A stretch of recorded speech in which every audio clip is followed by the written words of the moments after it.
Sinagot ni Senadora Grace Poe ang tila pasaring ni Vice President Jejomar Binay kaugnay sa election 2016.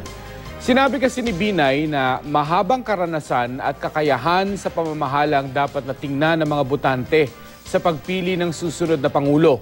Hindi raw tsak si Poe kung siya ba ang pinatatamaan ni Binay, pero sabi niya naniniwala siyang importante rin ang kalidad ng serbisyo ng pipiliing susunod na presidente.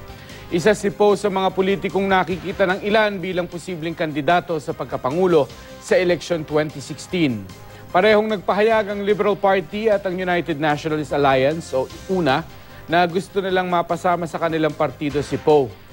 Sa ngayon, wala pa raw desisyon si Poe sa balak niya para sa 2016.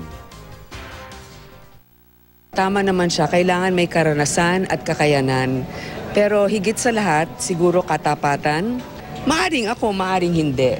Pero yung kasagutan ko lang nga, simple lang, kalidad ng serbisyo, katapatan, kasama na rin ng paglilingkod ng magaling.